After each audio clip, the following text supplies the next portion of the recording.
Rev Jackson. How you doing, my brother? Long time no see.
Good afternoon, everyone. Can you hear me? Good afternoon, Madam President. Okay, good. Hello. Good afternoon. Is our secretary on the call? Okay, let's see here. Let me check the roster and see who the participants. I see we have 29 participants. Let me see who they are. Becky's on. Okay.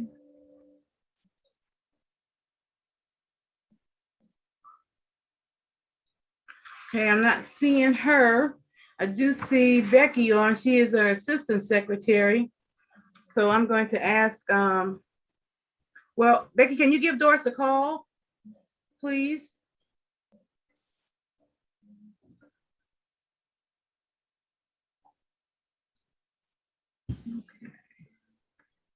Lisa, yeah, Yes, I'll check with her, Barbara. Thank you. Give her a cup, give Becky an opportunity to try to reach out to her. And I hope that everyone, if you went to church today, that you had an enjoyable Spirit-filled Sunday, first Sunday.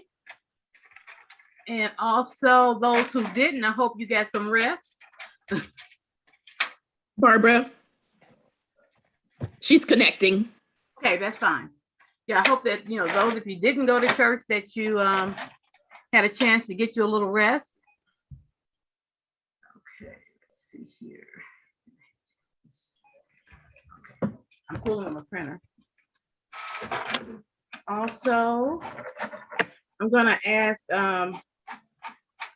Reverend Terrell Jackson if he will open us up in prayer when that time comes, which it'll be coming shortly.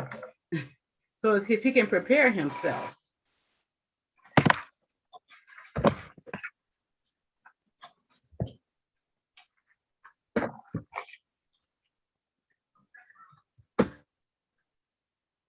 Hopefully everyone has before them the agenda, because it was sent out with that barrage of attachments prior to the start of the convening. At that time, I'm here. Okay, great. Thank you, Doris. Yeah, so hopefully everybody has the agenda. It was sent out at the very beginning. We had the opening plenary session agenda, and we also included the closing plenary session. We also included the minutes from December 13th, 2020. So I'm hoping that you've all received those and can put your hands on it, because Friday seems a long time ago as we stand here on Sunday. So as the Madam Secretary, if you are prepared to call the roll, then I will ask Reverend Jackson if he will open up with prayer. Okay. You're gonna do the prayer first? Yes, we're going to do the prayer first. Okay. I want to make sure that May we pray, and are we yet alive to see each other's face? And we pray now, Father, as we come to this closing preliminary session of the NAACP State Convention, we ask that you will be with us. We thank you for the freedom fighters, and we pray now that you will go before us to make easy and successful our way. We ask it in the wonderful name of Jesus the Christ, we pray. Amen. Amen. Thank you, Pastor Jackson. It's so good to see you. And now roll call, Madam Secretary. Anderson, President. Columbus, East Chicago, Elkhart,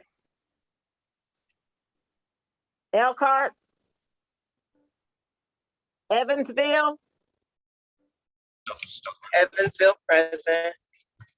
Fort Wayne, Guy Gibbs, Fort Wayne present. Gary, Present. Indy, Present. Indianapolis, Present. Terre Haute, Present. Greencastle, Hammond, Present. Jeffersonville, Present. Kokomo. Kokomo. Lafayette. Lafayette. Marion, Present. Michigan City, Present. Bloomington. Bloomington. Muncie, Present. New Albany, Richmond,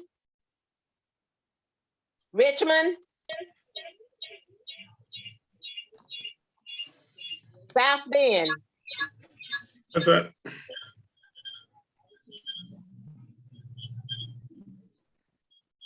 12, 12 out of 18, we do have a quorum. Thank you, Madam Secretary.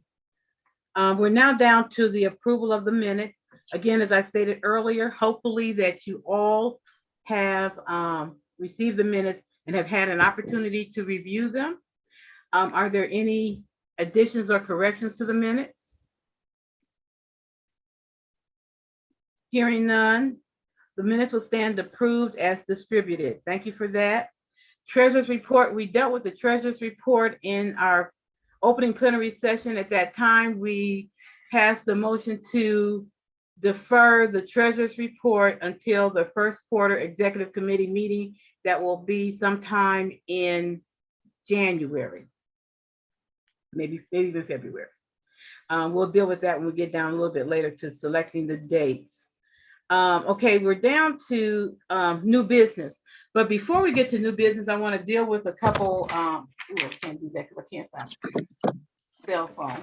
Okay, I'll deal with that a little bit later then. I can't find my cell phone. If anybody wants to call me, maybe I'll hear it in the meantime. Okay, in the meantime, the new business, is the Credentials Committee ready for their report? The Credentials Committee is comprised of Nancy Cobb, Linda Durrell, Linda Peterson. Okay, good. Thank you. I hear it. Tim Russell and Amanda Bates. So I don't know who you selected as your chair, but it's the Credentials Committee ready.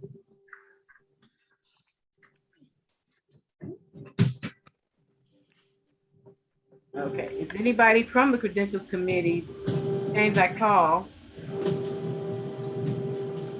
Okay, Nancy Cobb, Linda Durrell, Linda Peterson, Tim Russell, or Amanda Bates?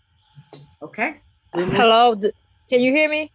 Who? Yes, I can. Linda Peterson. Okay. Yeah, this is Linda. I think we kind of got the time twisted. So I will try to contact Mrs. Cobb. She was going to give our report. Okay, was she the chair? Yes. Okay. Okay, so then we will pass you at this time and we will come back to you. All right. We are now at the time and place report. The time and place committee was consisted of Dee McKinley, Patricia Joyner, and Albertine Dent. Are the members of the time and place committee present? Yes, we are.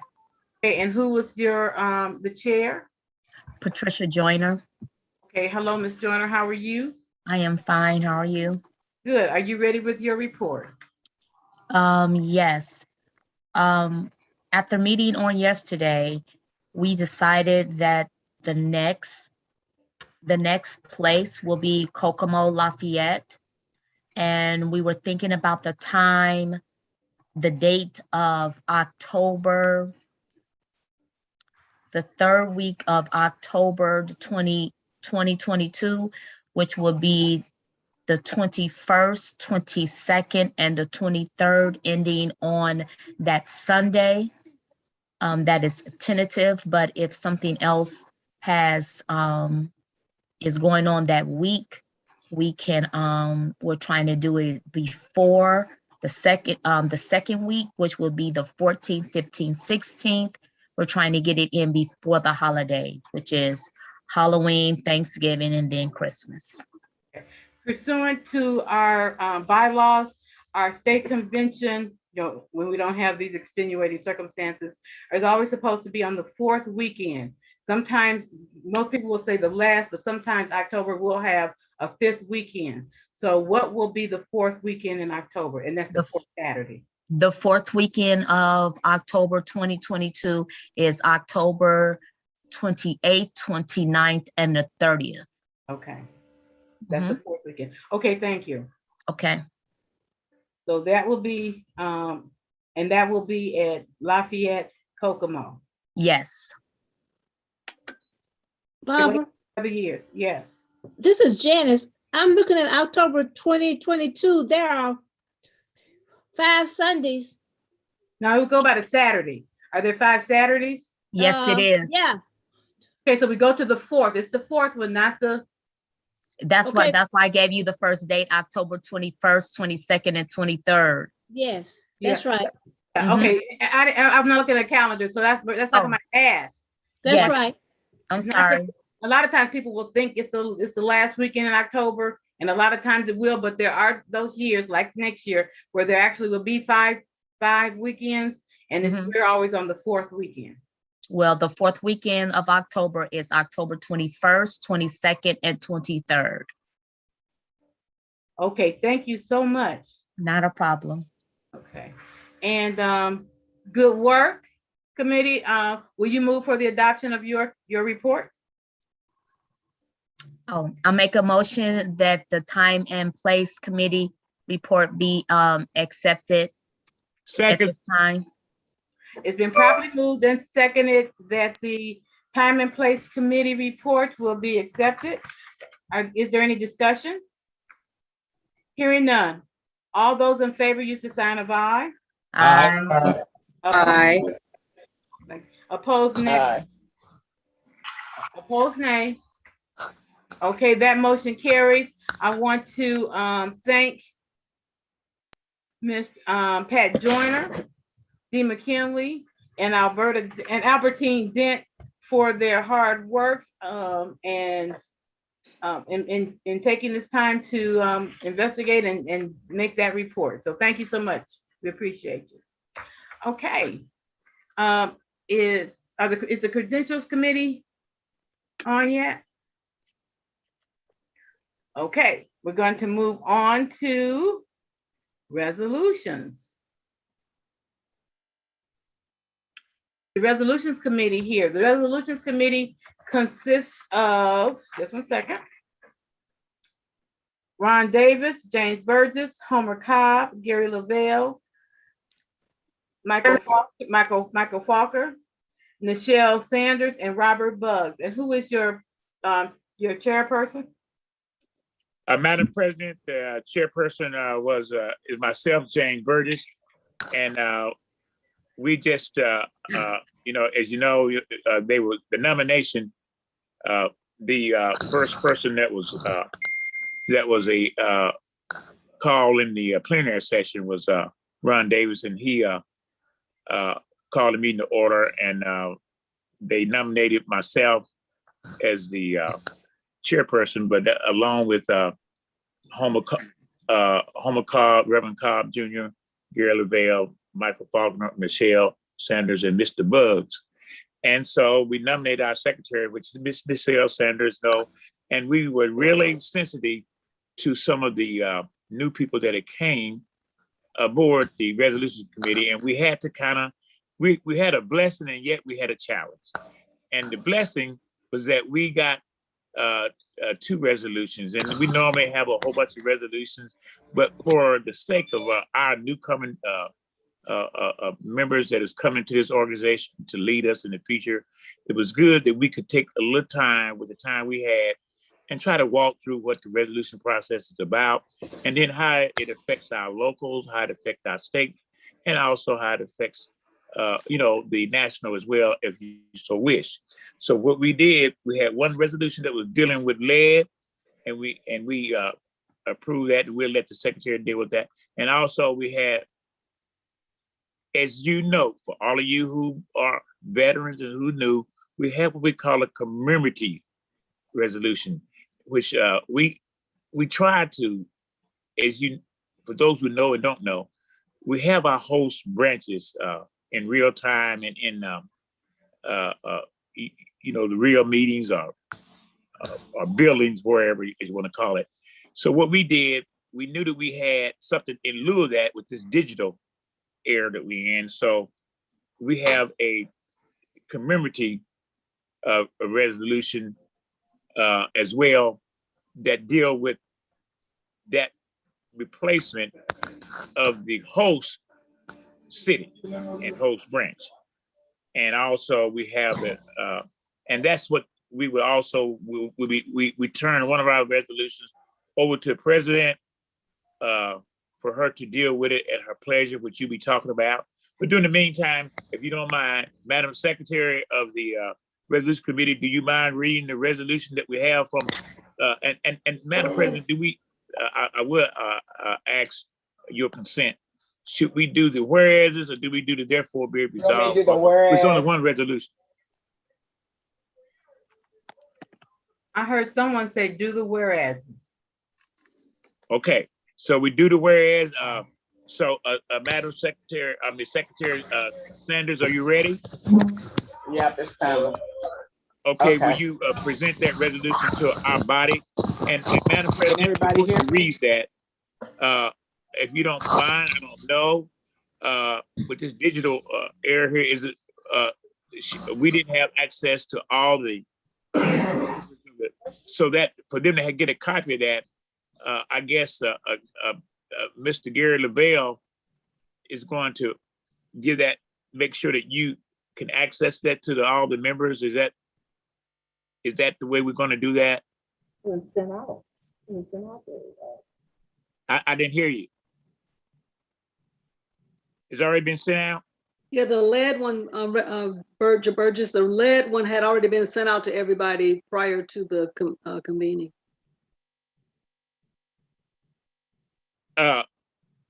Madam President, okay, so you're taking the place of Madam President right now? No, I was just responding. Okay, the reason why I said that is that, like, by this being digital, what happens is that even though it was sent out, just, it's okay if you want to, all resolution that's sent out has to be approved by the resolution committee. So, but we can, I think that by this being digital and it's not in its final process yet, is that I will ask the committee, do you want to accept the that resolution that was sent out prior to the resolution meeting? Yes. Mr. Chair, I think that given the fact that you only have 3 resolutions, that I think it would be important because we did have some people who maybe have gotten it and had a chance to read it, but I'd ask that you read it in its entirety, please. Absolutely. Okay, now. Okay, so, but I mean, as far as like, do we accept it going through you without final approval? We want to know, what are you presenting to this conference for adoption? You deliberated over the resolution, correct? Absolutely. And you made any adjustments to it or additions to it, so that what you're coming before us with is the final form from your committee. So everybody got a copy of it. That's my main thing. So are we working with the lead resolution right now? Yes. Okay. Yes, the lead resolution. Okay. Question. Has this been verified that this is not a duplication of a resolution that's already been presented in previous years? That's a good question. That's a good question. We didn't have, if you don't mind, President Gist, is if that comes up, once she reads that, and then we have to deal with that. The president has already made it, okay, you guys have a right to turn this down or change it or alter it. And that was why I want to make sure, I mean, if you have if you think it have, and then we can deal with that once she's read the resolution. Does that answer your question? Madam Chair, are we in discussion or are we in the phase that they're gonna read this resolution? I guess I'm kind of confused because I know it has been sent for everybody to read. So are we in discussion? No, we're not in discussion. No, we're Okay. not in discussion. When resolutions are sent to the resolution committee, they have a right to vet them initially. And the resolutions committee has the ability to accept the resolution that has been presented, or they have the authority to reject it and not even bring it before this body for consideration. Madam Chair, So they, and then they this can is change Gary it. Lavelle. Madam Chair, this is Gary Lavelle, member of the Yes. committee. The committee reviewed the resolution from Indianapolis, and I think the only change we made where they had the word encourage, we used the word urge. Otherwise, the document, the resolution as presented is intact. And I think it would be good to. I have already made a determination that I'm asking that the resolutions be read. I don't know why we're still talking Absolutely. about it as opposed to reading them. Absolutely. Absolutely. That's what we always do. We got to do that. You got to do that anyhow. You got to read it anyhow in order to be. Well, read it. Secretary, Read it. Read it. Okay, and excuse me, could people mute themselves? They're making a lot of paper noises and stuff in the back and it's just disruptive, please. Can everybody hear me? Yes, I can. Okay. Resolution calling for state and federal action to prevent childhood lead poisoning, October 23rd, 2021. Whereas a study of more than 1.1 million US children published in JAMA Pediatrics in September 2021 found more than half had detectable levels of lead in their blood. And whereas the same study found that lead exposure increased among families struggling economically or living in pre-1950 housing. And whereas the study's author, Dr. Philip Landrigan, said the findings showed that lead poisoning still threatens more than 500,000 children in the US, especially those who live in underdeserved communities with the fewest resources. And whereas the US Centers for Disease Control and Prevention states that young children, especially those under the age of 7, are most susceptible to the irreversible effects of lead poisoning, and that no safe blood lead level in children has been identified. And whereas since children's bodies are not fully developed, lead poisoning in children can cause brain, liver, and kidney damage, slow development, learning or behavior problems, lowered intellect or IQ, hearing loss, and restlessness. And whereas the Indiana Department of Health has proposed changing the state threshold for action on leading poisoning from a blood lead level of 10 micrograms per deciliter to 5 micrograms per deciliter, in line with CDC recommendations and at least 22 other states. And whereas Congress is considering a Biden administration proposal to dedicate $45 billion to eliminate all lead pipes and service lines in US drinking water system, which will improve the health of our country's children and communities of color. And whereas federal and state funding enables local agencies to work to prevent or address childhood lead poisoning, including blood lead testings in schools, lead abatement and remediation, and case management services for children with elevated blood lead levels to identify and remove the sources of lead. And whereas the Greater Indianapolis branch of the NAACP has worked with the Marion County Public Health Department and local school corporations to educate parents, encourage blood lead testing, and to ensure that school drinking water supplies have been tested for lead, and actions taken to make unsafe water supplies safe. And therefore, Be it resolved by the Greater Indianapolis NAACP Branch 3053 that we encourage, or this is where they say we urge all NAACP branches to contact their public school administrators and local health departments to ensure they have tested school drinking water for lead and reported those results to the public. We call on the Indiana State Board of Health to improve setting the threshold for action on childhood lead poisoning to 5 micrograms per deciliter or less, in line with federal guidance. And at least 22 other states, we support IDOH's plans to dedicate $10.5 million to reduce childhood lead poisoning through improved case management, education, testing, and housing abatement.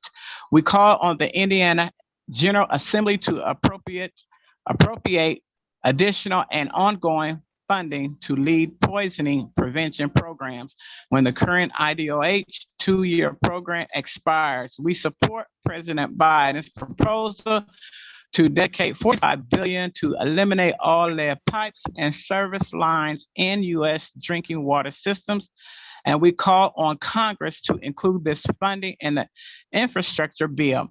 We encourage the U.S. Environmental Protection Agency and U.S. Department of Housing and Urban Development to offer grants to eligible nonprofit organizations who provide outreach and education on lead poisoning prevention to communities of color. The executive board authorizes the branch president and secretary to present this resolution to the Indiana State Board of Health, Indiana General Assembly, and our branch's congressional representatives. The executive board authorizes the branch president and secretary to present this resolution to the Indiana State Conference of the NAACP for reconsideration as a statewide resolution. Crystal Radcliffe, President, Phyllis Carr, Secretary. That's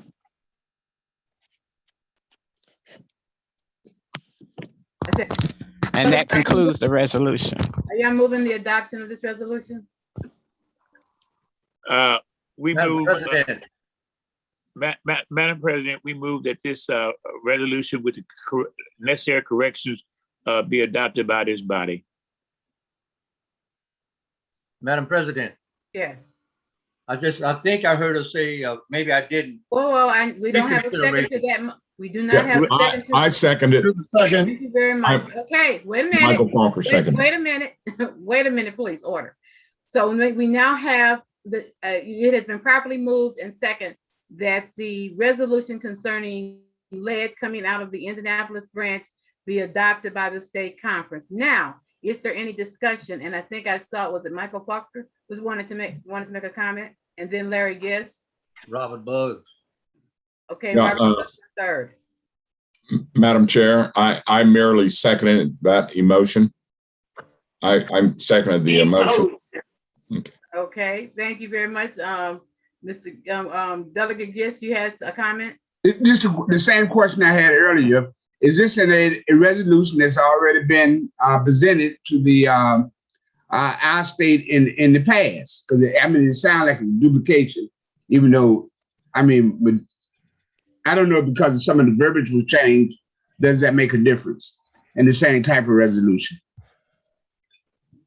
Madam Chair, after they speak, I'd like to be recognized. Okay, you wanted to speak to the question? Yes, yes. Crystal? Let James go ahead. He's the chair, and then I'll proceed. Well, no, after him. Okay. President Giss asked the question whether or not it had been presented before, and you would probably be in a better position to know whether or not this has been presented to the state conference in the past. Okay. From the research that we had done throughout the state and the national, as far as language, we didn't see where it had been presented to the state conference before, but we'd be more than happy, since that was sent out prior to this convening, that we adopted, because everybody had the opportunity to double check behind us. Okay. Delegate Falker. Yes, ma'am. You had a comment? Oh, no, No. I'm sorry. It was Delegate Buggs. I apologize. I apologize to you, Delegate Buggs. You were next. Yes, I had to come in. I just want a clarification when she said reconsideration and it should be consideration. I just want to make sure that is correct word. On the resolution, it says consideration, but I thought I heard it say for reconsideration. That's all. Okay. Any other discussion? Madam President, This is, Delegate Bynum, and then I see Delegate Whitaker. I and asked for this is Donita Scully. clarification on 2 points in 7 and 8 under the therefore. Reference to executive board. What are we talking about there? Which body are we talking about? Executive board? Is that executive committee? Should be executive committee. There's only one board in the NAACP. That's what I thought. Okay, should be executive committee. Okay. Okay. And you had a second one, I thought you said? No, those are the two. It's in 7 and 8. Okay. Refers to executive board in both places. Delegate Whitaker. If we see that, that going back to what Larry had said, Mr. President Gist from Fort Wayne, if we find that that language is already on the board as a resolution that has been passed or addressed at the national level, how will this resolution be handled? Madam President, may I answer that as the chair?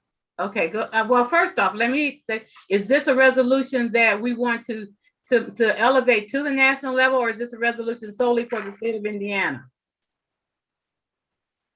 I'll answer that for him. I would assume, since all of our infrastructures all over the United States are old, not only is Michigan and Indiana having that problem with pipes and water and so on, it's going to be a nationwide thing because we have not done anything with infrastructure until this bill that is in Congress right now that has to be signed in. So we're not the only, well, Michigan and Indiana would not be the only states that are having problems with infrastructure and pipes and so on. So I would see that as a national level resolution. But if we find it is already on the books at the national level, how will it be handled at the local level, or at the state level, I should say? At the state level. This is Donita Scully. Okay, okay, Delegate Scully.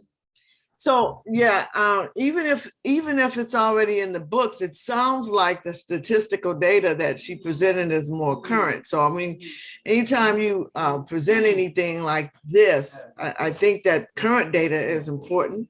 So that kind of changes the language, and I would love to be able to use it in LaPorte County because we have some really high lead levels because of the NIPSCO and also the spillage of pollution from the mills. And so I would really just like going ahead and move forward with this resolution so we can use it up here. Stop. I hear little Josiah in the background. Sounds like he might want to have something to say. Madam Chair, this is Crystal Ratcliffe. I'm confused if we have two motions on the floor at one time, because one, we were going over the resolution, then it came up if it was going to go to national or if it was going to be a state resolution. So was that an amendment to the resolution? Madam Chair. That was, we don't have a one motion, and that was not brought up as an amendment to the motion.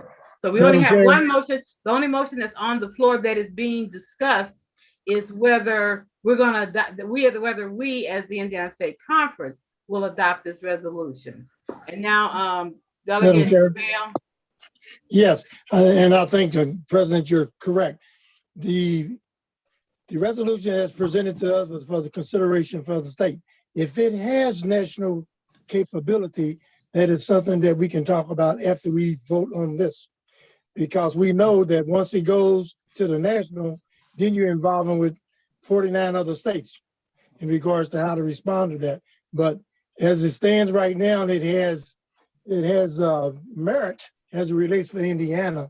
And when we voted, as I understood, we voted this particular resolution as it relates to Indiana. I would hope if it has the capability of a national interest, then that we can move it to the national for the convention in July. Thank you. Any other readiness? Madam President, I wanted to address a couple of things, if you don't mind. Does it, on this motion? Yes. Okay, and not related to national. No, it's Okay. related to our process that they were asked. That was a question that was asked. Okay. That I don't know if it was answered. Okay, go ahead. And the question was asked by a couple of the delegates about what if you find that this resolution has already been, you know, in the state or wherever. And that only means that the person that finds it, it will be that you reconfirm the resolution. That's all. So they'll know how we present these things. So we be competent, even if the fact that you can take it and it's nothing to say that these branches can't use this resolution themselves, you know, and make it to work what, you know, with their local and also the state. But for the purpose of this resolution and the convention is that this was for it to become an Indiana resolution as well, prior to anybody doing anything else with it. That's what I thought that the city and the local Indianapolis branch wanted us to do. And we can sell this to the state conference. Thank you. Yes, sir. Any other unreadiness? Hearing none, all those in favor of the adoption of the resolution as presented dealing with lead that was submitted by the Indianapolis branch to sign of aye. Aye. Aye. Aye. Opposed, nay. Aye.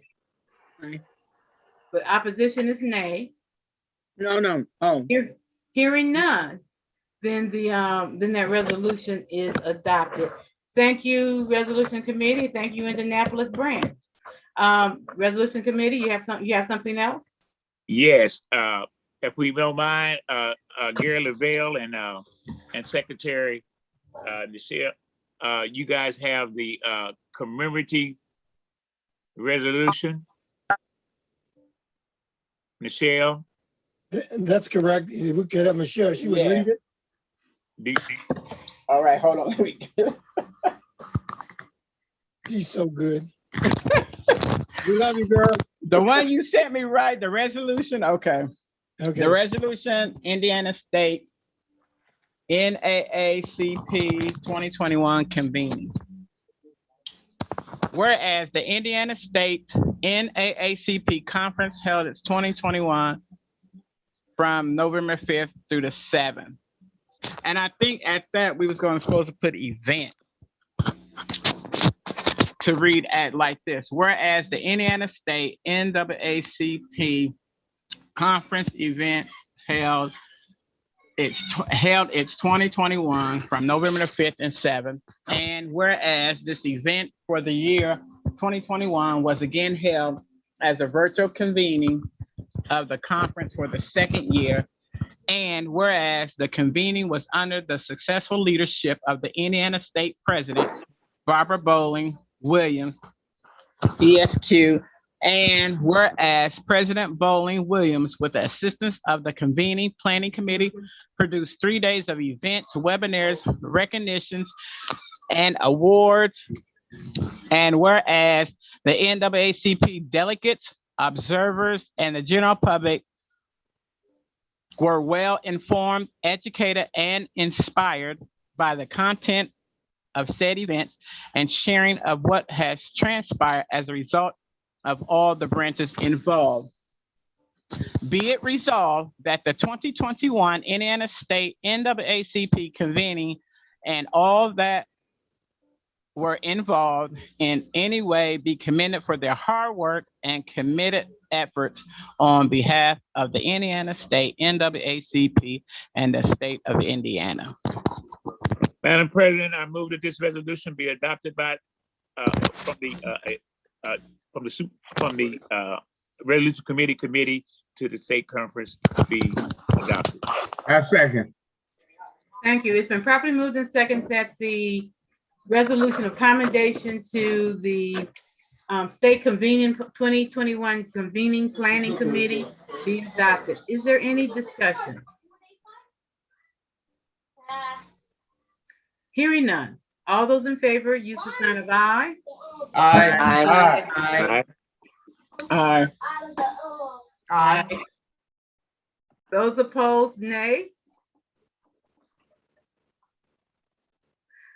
that motion passes. And thank you so much, Resolutions Committee and Indiana State Conference Convening Delegation, for that resolution of commendation. We appreciate it. Okay, any other resolutions to come from the Resolution Committee? Madam President, that is one of our resolutions has been transferred, but we want to thank all of you, and we want to thank this committee for the hard work for the new and the veterans, and trying to bring you something that you can carry before your branches, or you carry before, for this state conference to ensue these policies for the 2022. And thank you, committee, and thank you, delegates, and Madam President, thank you as well. So before we end up the resolution report, the Resolutions Committee sent to me an emergency resolution for consideration. After reading it, I do believe it has merit sufficient to bring it before the body. I will read it. It's a little bit lengthy, but it's important. So if you can, I will read this so that you can hear it. A resolution to declare racism as a public health safety threat.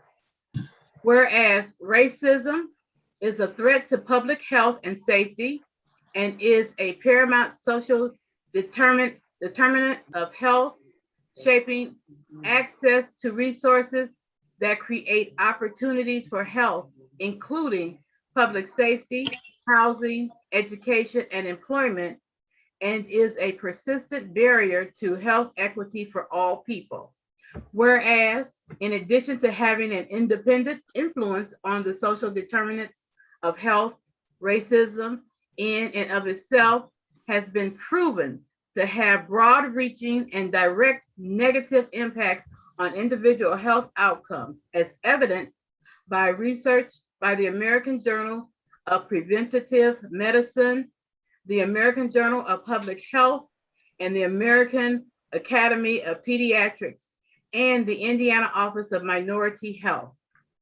Whereas racial justice is the creation and proactive reinforcement of policies, practices, attitudes, and actions that produce equitable power, access, opportunity, treatment, and outcomes for all people, regardless of race.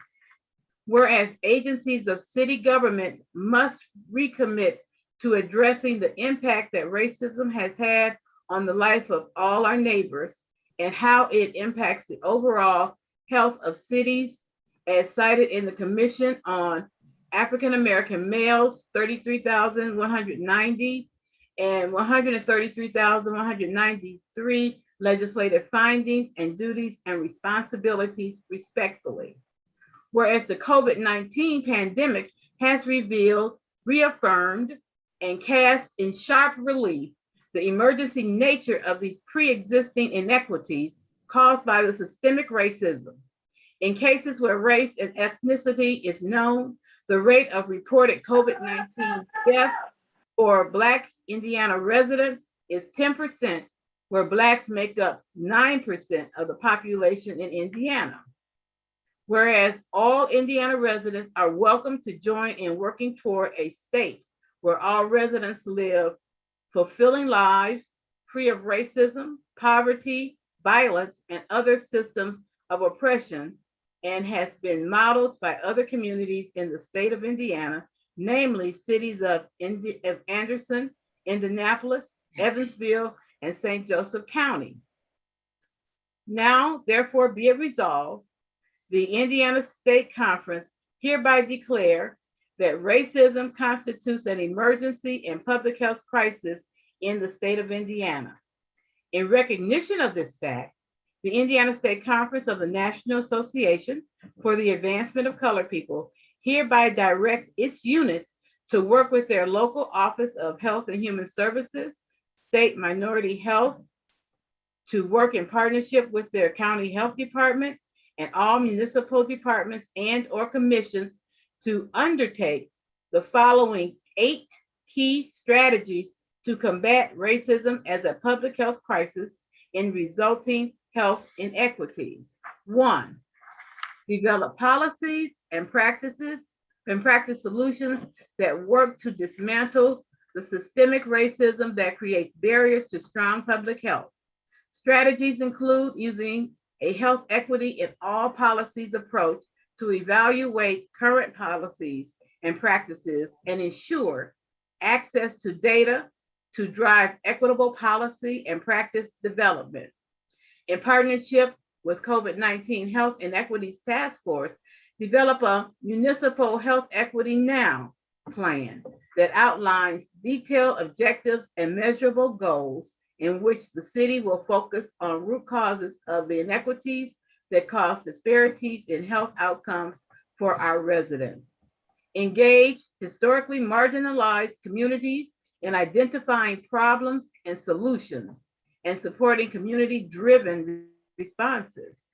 Ensure complete and regular availability of specific race and ethnicity data that documents the health inequities that exist throughout the state of Indiana through collection, dissemination, and remedies for gaps in that data to strengthen our collective understanding.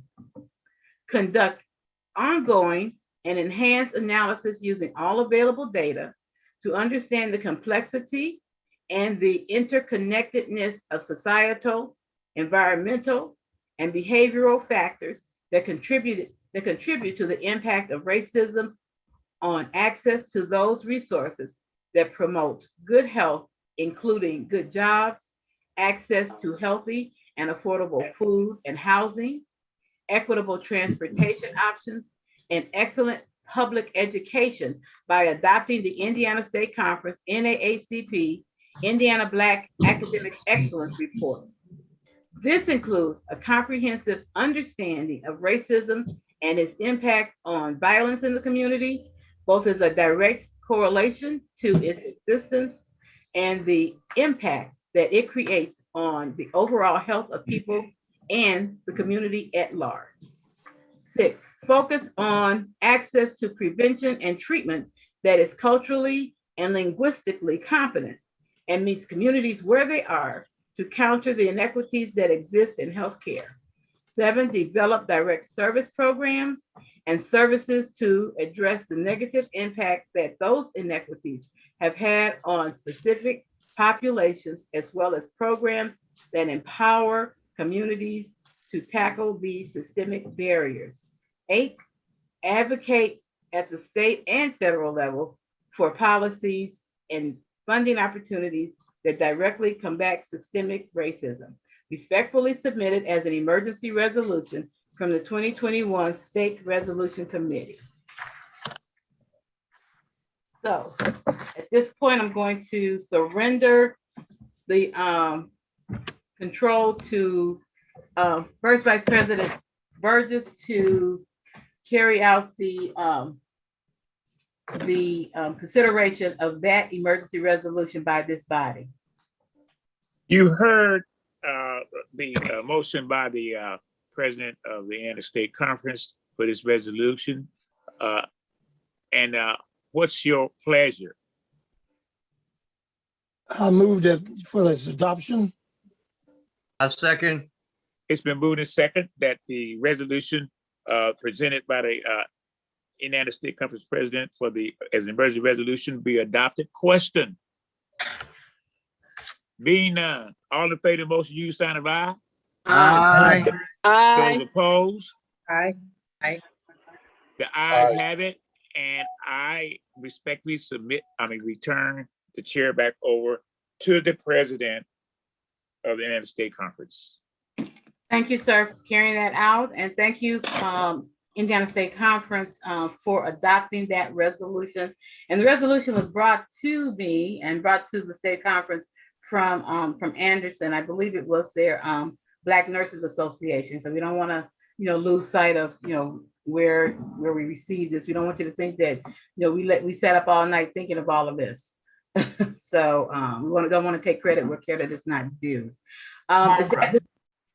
Before we leave that resolution, not only did the Black nurses have participation in it. So did the Indiana Minority Health Coalition at the state level have input in with the Black police officers in the state of Indiana, recognizing that we do have racism, recognizing what happened in the state legislature with our three, and recognizing the violence of what is happening in all of our communities with our children and so on.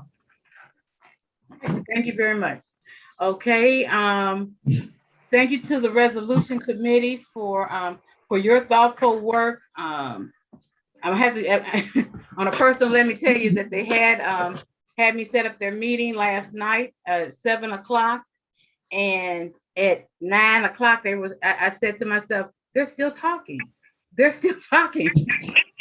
So they spent hours deliberating on these resolutions and doing the work. The resolutions committee consisting of James Burgess as the chair, Ron Davis, Homer Cobb, Gary Lavelle, Michael Falker, Nichelle Sanders, and Robert Buggs. Thank you all for your service.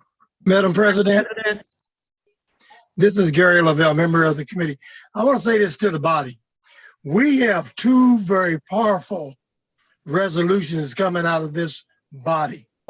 We must act on those because they are essential.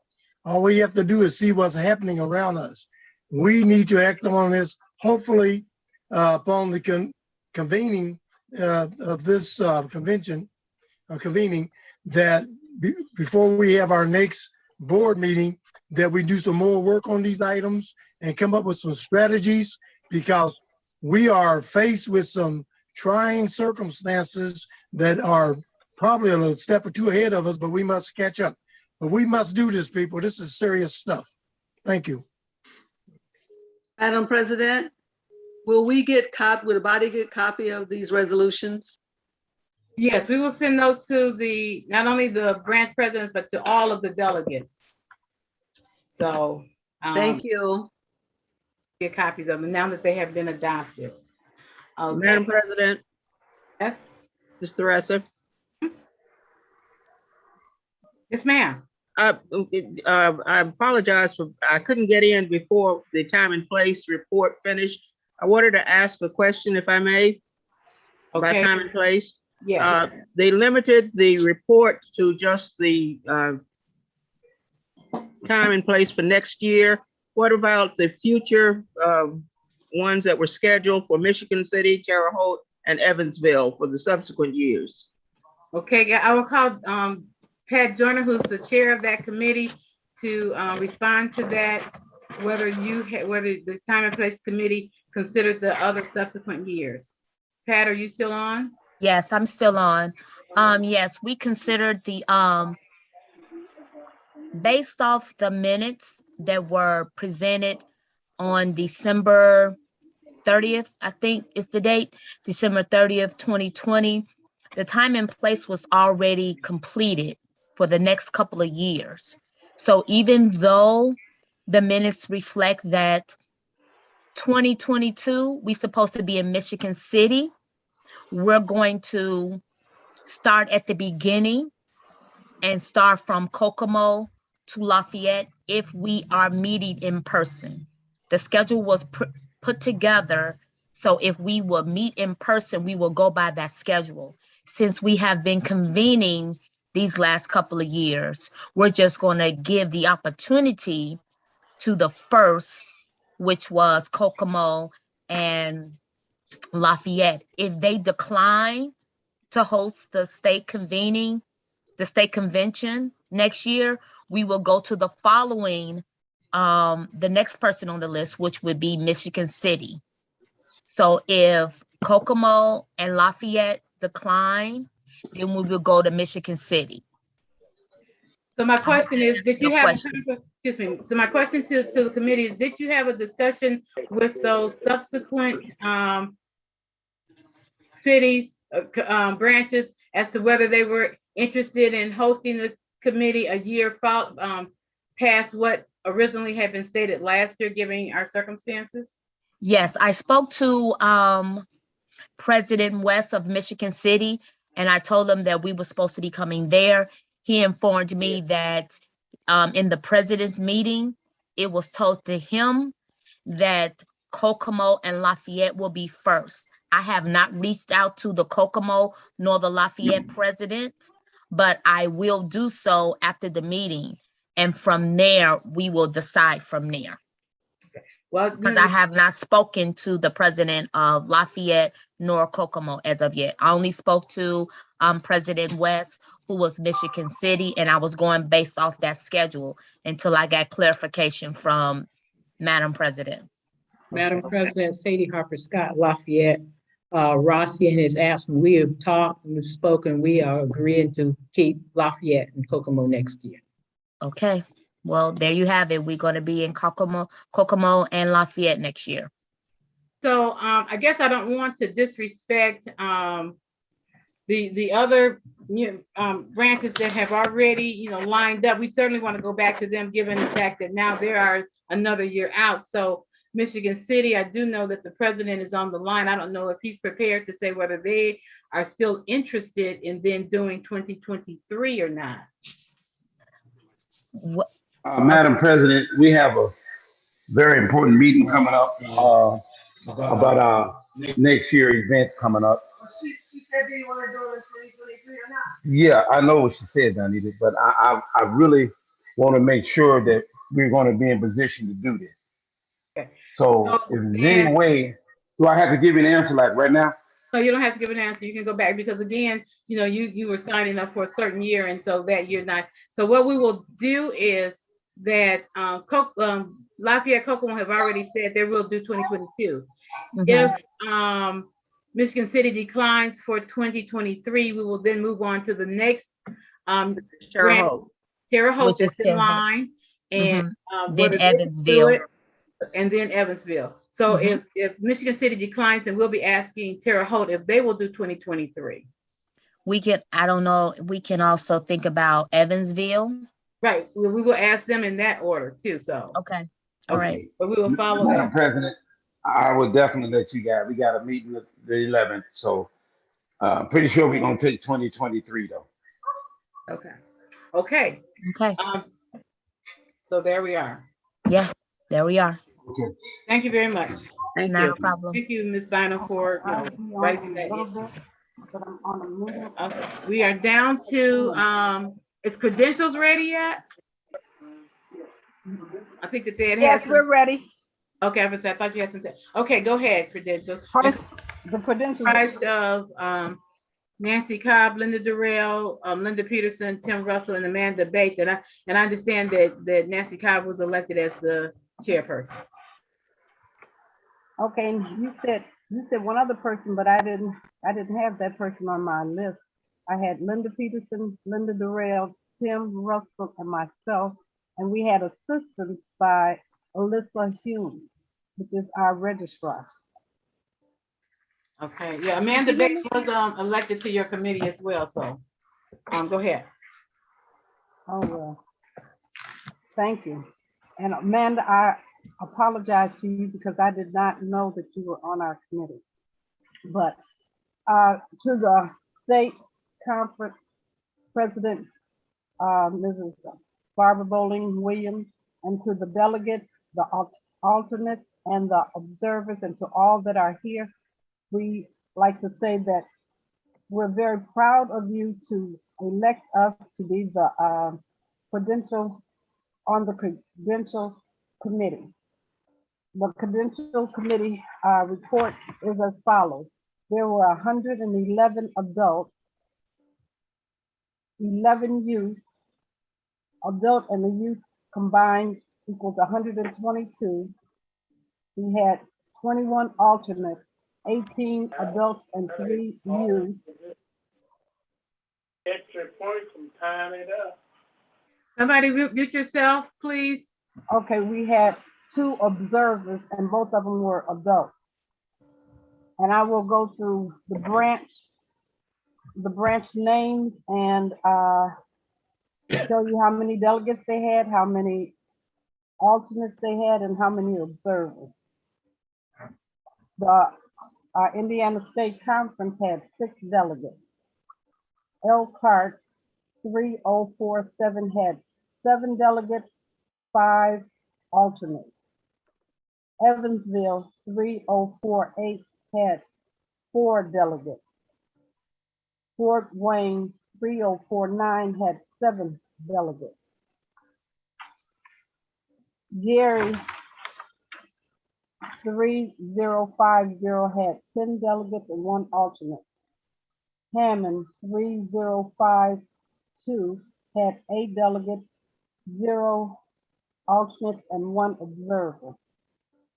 Indianapolis, Greater Indianapolis had 3053 had 11 delegates, 1 alternate. Jeffersonville, Clark County 3054 had 9 delegates, no alternates, and no observers. Kokomo 3055 had 7 delegates and 1 alternate. Lafayette, West Lafayette 3056 had 0 delegates, 7 alternates, and 0 observers. Anderson, Madison County 3058 had 9 delegates, 0 alternates, and 0 observers. LaPorte, Marion,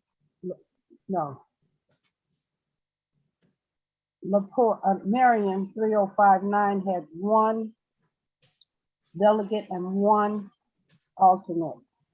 Michigan City, LaPorte County 3061 had 8 delegates and 1 alternate. Monroe County 3062 had 1 delegate and 1 alternate. Muncie 3063 had 4 delegates. Richmond, Wayne County had 4 delegates, 0 alternates, and 0 observers. South Bend 3067 had 6 delegates, no alternates, and no observers. Greater Terre Haute 3068 had 7 delegates. Columbus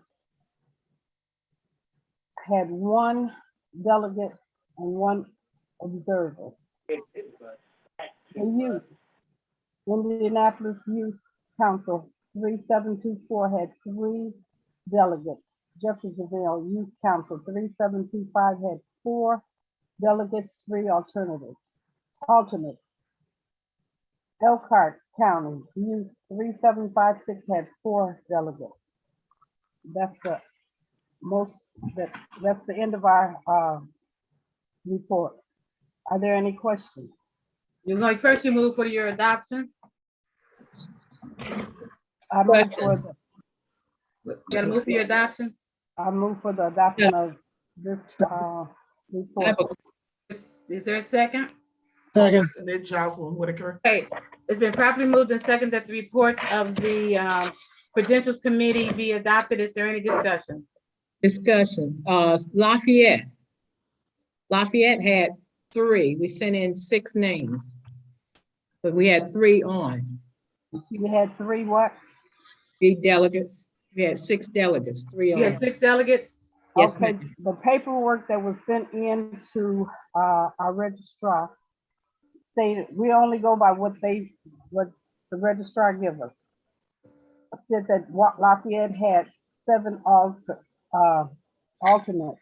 They didn't state, they might have mistakenly checked alternates instead of delegates, but it said 7. Yeah, we sent in 7 delegates. You have 7. But you put them down as alternates instead of delegates. That's why they're down on this report as alternates as opposed to being delegates, but we could change it. Right, it's 7. Okay, all right. There'd be 7 delegates. Okay, any other on readiness? Yes. Yes. The Gary branch, I would like to make a correction on our delegates. Okay. Okay. The Gary branch had 6 delegates. Okay. Wes Scully, put yourself on mute. Oh, I'm sorry. Oh, I'm sorry. So Gary, you're saying you only had 6 delegates? 6, yes, sir. Yes, ma'am. Okay, because I guess you must have sent in something saying 10 delegates and one. Yes, yes, that is correct. Once the delegates looked at their schedule did not permit them to come to the conference. I truly apologize for not sending that to you earlier. Okay, so you had 6 delegates. Did you have Yes. any alternates? No alternate. So altogether you just had 6. Yes, ma'am. Okay. We will Any try to- any other corrections? Nancy, this is Jocelyn in Marion. Both of ours, it should be 2 delegates and no alternates. Okay. For Marion, I had 1 delegate and 1 alternate, but I will change it to 2 delegates. Because you paid for both anyway. Thank you. Thank you.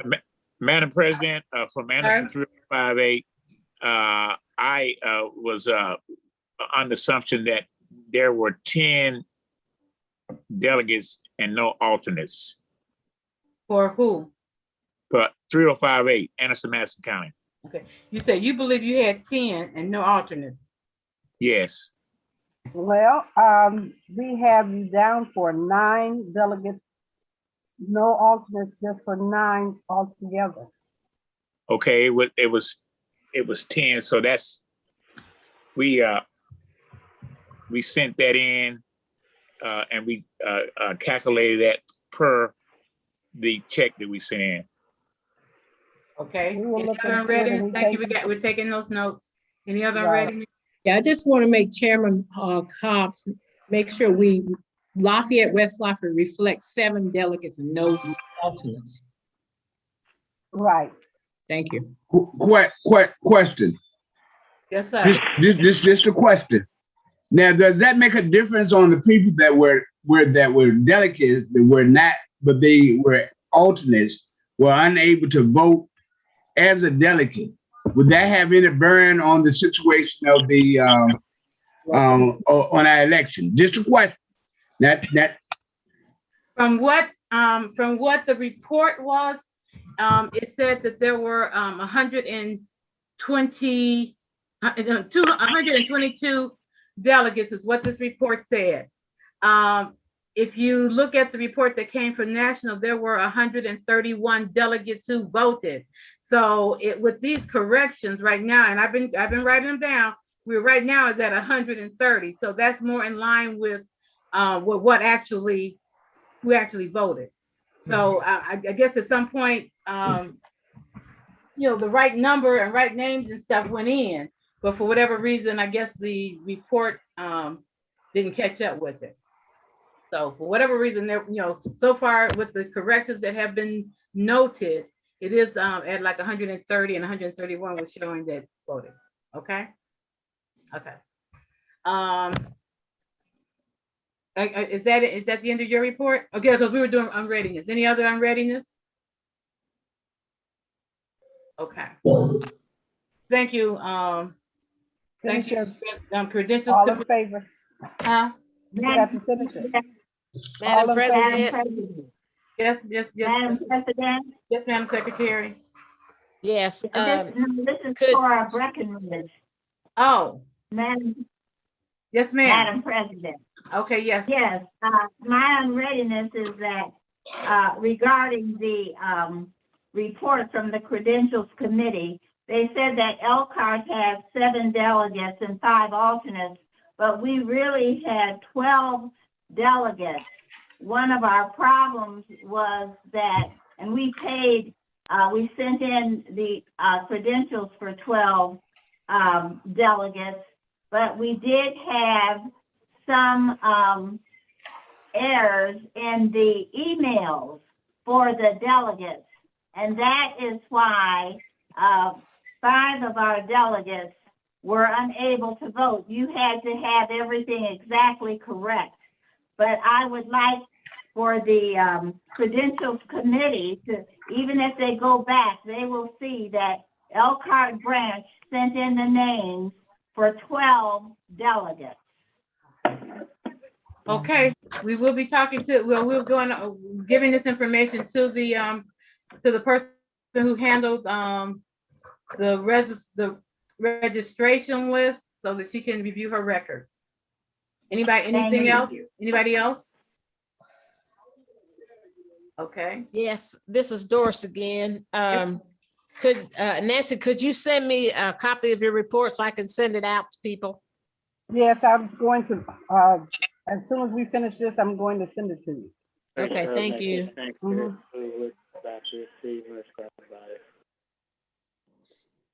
Okay. I have a question. So Miss Nancy, you're gonna send this report out before the corrections has been made, or so that we'll have discrepancies? We have a good one and a bad one?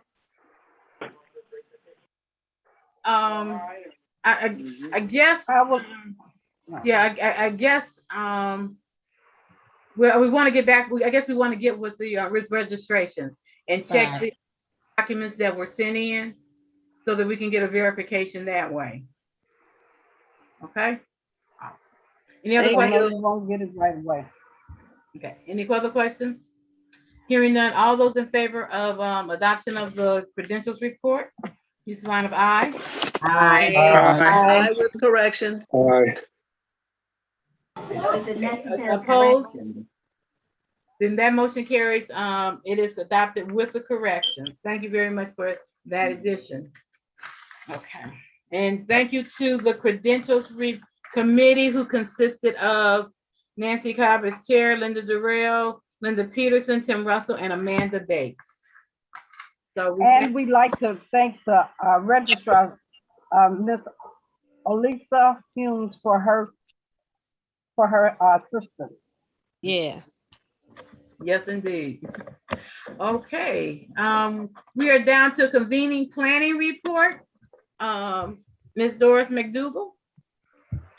Yes, this year I had the honor of being the liaison between Front Runner and our group.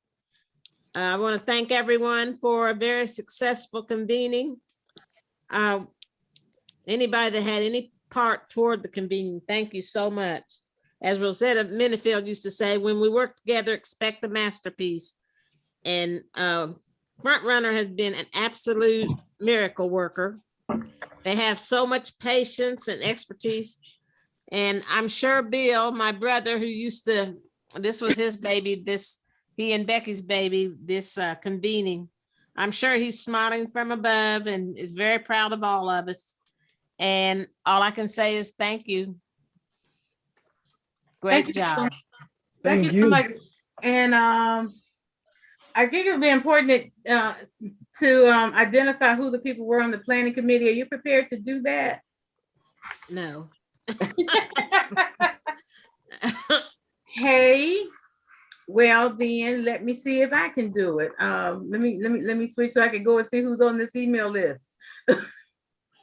Because we all had everybody had assignments and they worked diligently. So I can see if I can do this right quick because they really have done a yeoman's job and they deserve some recognition by name. I'm just so proud of this convening planning committee. And let me tell you this, last year everything was so seamless. Becky did this by herself, really technically. And this year we divided her task out because she advised us that she just could not do this all again by herself. And we divided those tasks. And let me tell you, for the first time in my entire life, I was sitting in my car screaming.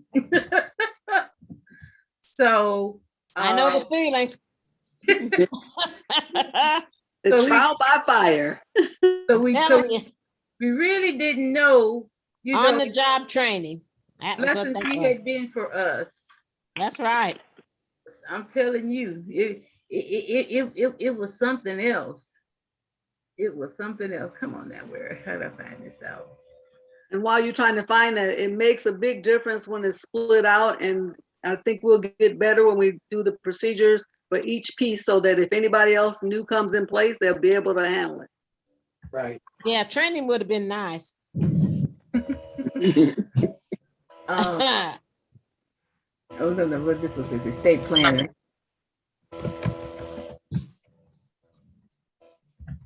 Okay, here we go. Let's talk about who that was. Certainly it was our state youth president, Mr. Kerry Walls, Crystal Radcliffe, Denise Abdul-Rahman, Doris McDougall, Deborah Vance, Irma Belt, Robert George, Maureen Duncan, James Burgess, Mary Lavelle, Gina Payne, Mary Aaron, Elisa Hughes, Rebecca Gibson, Rossi Tolliver, let's see here, and Sadie Harper Scott. So Irma Gist. I said that, didn't I? As I said Irma Gist, or did I say Irma Bell? Irma Bell. And you know why? Because I'm just reading the names from the email. Yeah. So my apologies, Mrs. Gist, because my husband go ballistic too. And I just lost it. So I understand wholeheartedly, but Miss Irma Gist, okay? Belt, Gist, okay. It's gonna be okay because we almost finished here. You know what I mean? Okay, now we must identify our state convention, state conference dates for 2022, even though my agenda said 2021, but they're our 2022 dates. So I hope someone has a calendar. We have 4 quarterly meetings. They take place in the months of January, April, June, and September. Okay. Don't we usually do is it the fourth? Is it the fourth Saturday? Yes, Miss Breckenridge.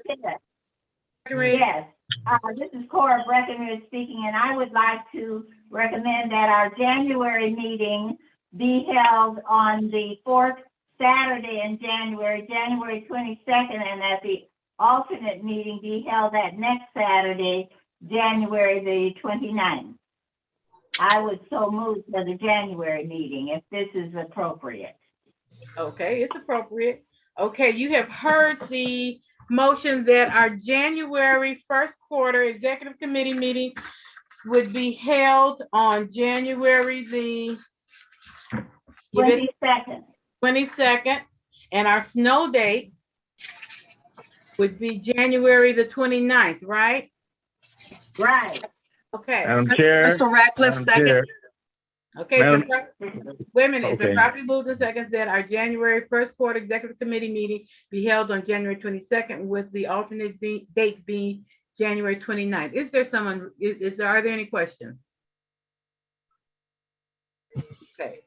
Hearing none, all those in favor use the sign of aye. Aye. Aye. I always wait. Opposed, nay. That motion carries. And let me say as a proviso that that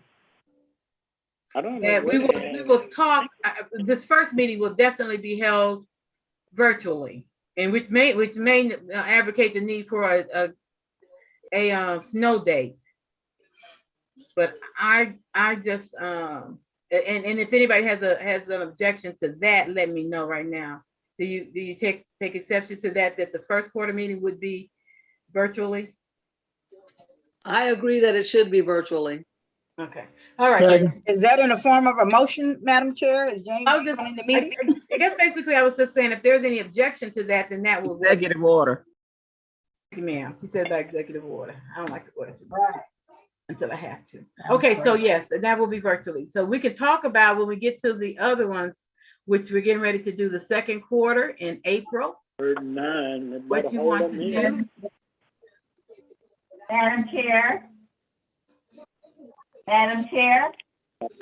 Ms. Breckenridge. Yes, Cora Breckenridge speaking. I would recommend that we have our April Executive Committee meeting on Saturday, April the 23rd, and that the Saturday, April the 30th be the alternate date if we need an alternate date. So Mr. Breckenridge, we typically do not have an alternate date for anything except January when we talk about snow. So, Okay, well, I would move that we have our April meeting on the fourth Saturday in April, which is Saturday, April the 23rd. okay, you have heard that as a recommendation. Is that a motion? Is that a motion? I made a motion and. Oh, I'm sorry. I'll second it. Second it. Right, this is Reverend B. A second with you. Reverend Breckenridge. It's properly moved and second that our second quarter meeting be held on April the 23rd. Is there any discussion about that? Does anybody have if you have any discussion about that? Okay, hearing none. All those in favor use the sound of aye. Aye. Aye. Opposed, nay. That motion carries. And let me say, with respect to the April meeting, in January, we can make a determination then whether April will be in person or virtual. I don't want to make that decision right now. Is that okay with everyone? That's fine. Yes. Okay, our third quarter meeting is June. So, Madam Chair. Delegate Breckenridge. Yes, Madam Chair, I would recommend that we have our June meeting, the fourth Saturday in June, which is June the 25th. I would so move. Reverend B, I'll second. Second. Properly moved that the third quarter meeting, executive committee meeting be held June the 25th. Are there any questions on that one? Fourth quarter. Hearing none. Hearing none. All those in favor use the sign of aye. Aye. Opposed? That motion carries. Now we're down to our September fourth quarter executive committee meeting. Madam Chair. That's Delegate Breckenridge. Yes, I would recommend that we have our September quarterly executive committee meeting on the 24th of September, which is the fourth Saturday in September, and I would so move. Reverend B, I second. It's been properly moved and seconded to the fourth quarter executive committee meeting would be September the 24th. Is there any unreadiness? Hearing none. All those in favor of aye? Aye. Opposed, nay? Okay, now let me say this to you delegates. You have unanimously voted on all of these dates. So I should not hear that we can't make any of these dates because we have set a freedom fund, we have set a picnic, we have set anything on those dates because you have now said that those dates are available for you to attend the quarterly meeting as has been determined. So January 22nd, which is virtual, April 23rd, June 25th, and September the 24th. So please write those down. And then when you're in your respective units and branches and youth council and whatever, and they say, well, we want to have a such and such, a pie eating contest, and they say we want to have it on June 25th, you must speak up at that time and say, no. The state conference quarterly meeting is on that day. We cannot have anything as an NAACP organization. Or can you support any other community group? Because NAACP is having this. So when you're in your other meetings, you ought to be able to speak up when they're proposing things, because we know you are members of other organizations and entities, but you should be saying to them, no. NAACP state executive committee meeting is on this date. So if you want to have that date, don't expect us to be there. And you have it. Is that understood? Question. Yes, ma'am. Okay, Question. thank you very much. Thank you very much. You will be putting all that in writing, right? Sending it to us. Yes. Question. Is all the locations gonna be in Indianapolis, or we gonna change up? We haven't discussed anything This in question. person. No. Okay, again, we have not discussed about in person, and like I said, in January, we'll talk about what happens in April. We'll talk about what happens, and you know, it has been our tradition when we were in person that branches could ask to host the executive committee meetings. We've done that. We've moved around the state for those meetings. Ideally, because there may be some units that are too small to actually host a state convention. So, but they're large enough to host the state executive committee meetings. So we'll talk about that in January about what happens going forward for April, June, and September. September is always in the location. Yeah, I was just going to ask about location. Exactly where the convention is going to be. So we know September meeting will be in Lafayette, Kokomo. Madam President, may I have a point of special privilege? Okay, go ahead. For some who may or may not know, we do have a new Black person on the board of Ivy Tech. I think that it would be a good opportunity again, like in favor of what our brother may rest in heaven, Bill Goins, when he was chairman of the Ivy Tech, that we had, that where we have those meetings, we should recommit ourselves to having those meetings at wherever it be, maybe at an Ivy Tech. We could they extended that offer, and also the new president. And I think that we should do that, especially in honor of Bill Goins as well. Well, I don't want to stifle if we're having something in person, I don't want to stifle the branch into where they want for their location. So let's be loose on that. We don't want to dictate at this point the location. But thank you for that suggestion, and I think that's a good suggestion. But let's Great idea. Madam Chair, this is President Mays and then President Ratcliffe. So I was just agreeing that we need to keep our relationships strong with the universities.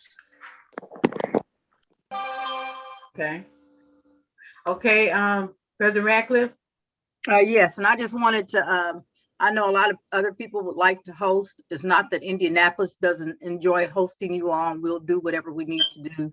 So I didn't want anybody to think that we were trying not to host anyone, but I just want to be fair with everybody else. But if it falls back for Indy to do it, then we're more than happy to host. And let me say this to you, President Ratcliffe. We don't think anything about when you say that you can't do it, because you have more than extended yourselves. And so if you want to say no, Indy doesn't want it, you've done your part. You've actually you have done your part. So that would be okay.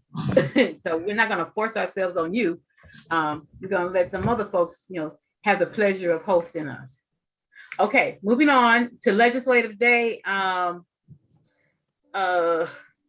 President Harper Scott has already made contact with the State House and has secured a tentative date of February the 28th for our Legislative Day. So we're bringing that before you. I don't know if President Harper Scott, if you want to speak to that. Yes, we are ready for the 28th. So please put that on your schedule and start getting those that are interested in going so that we can actually have a wonderful event like we did this year earlier. Thank you.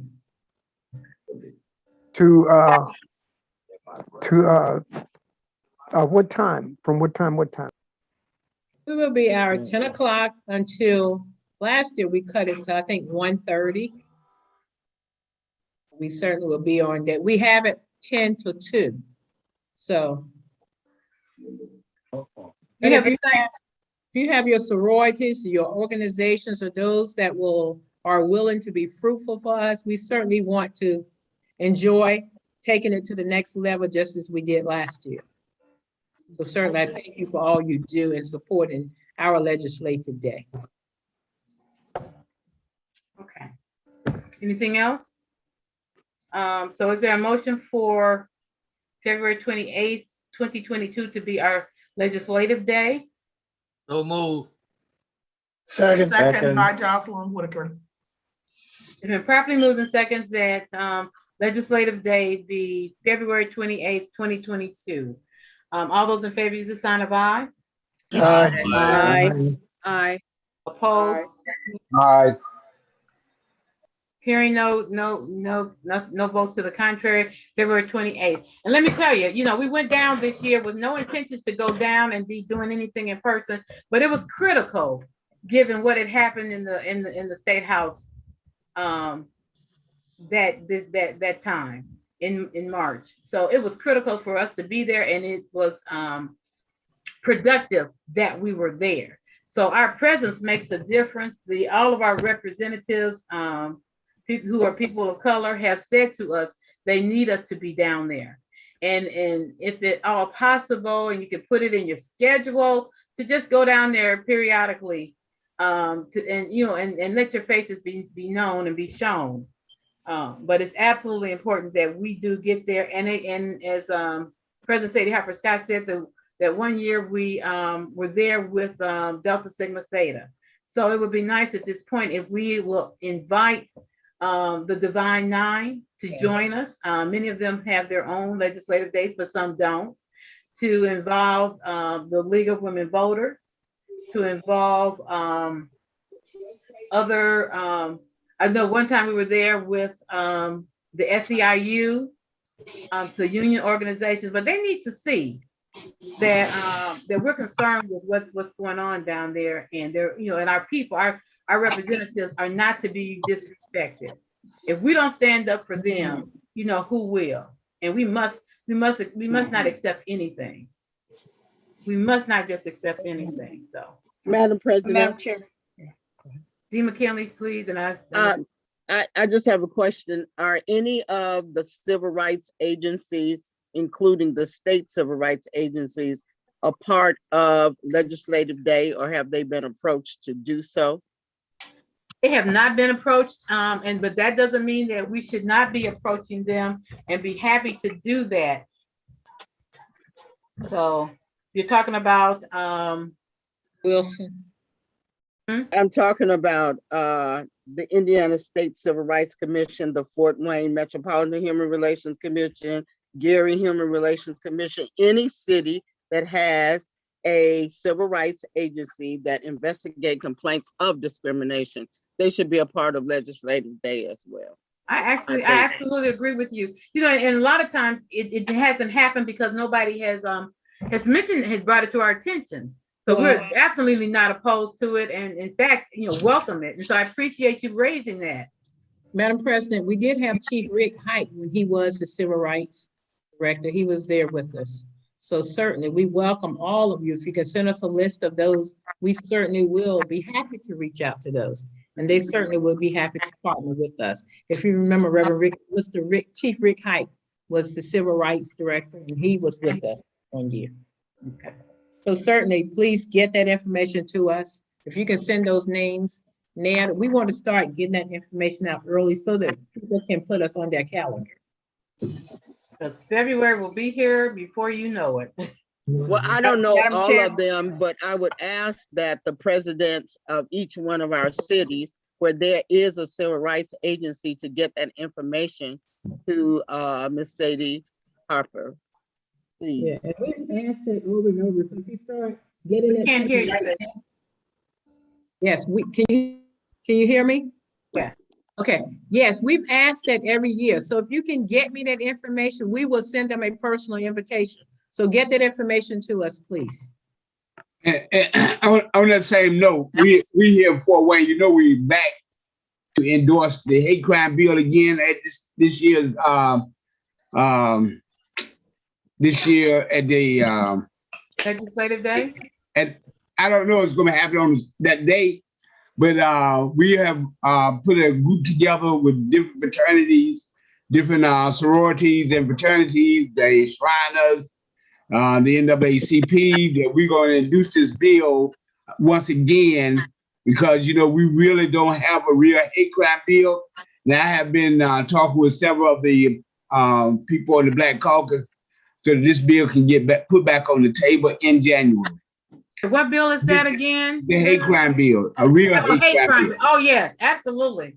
Thank you very much. Mhm. You're absolutely right. I just speak about that whenever I get a chance.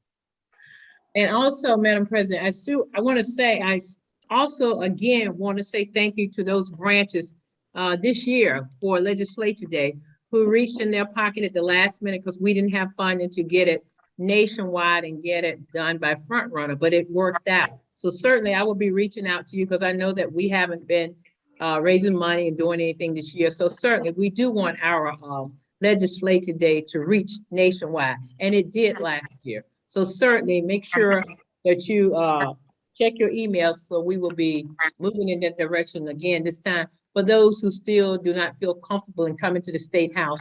But last year we was filled with people. We enjoyed it, but we want to reach those who are physically and not able to get out. We want their voices to know that they can hear us live. Thank you. We were socially distancing. Yes. We were safe. All right, so now we, Madam Chair, Yes. I had my hand up a couple times. I'm sorry.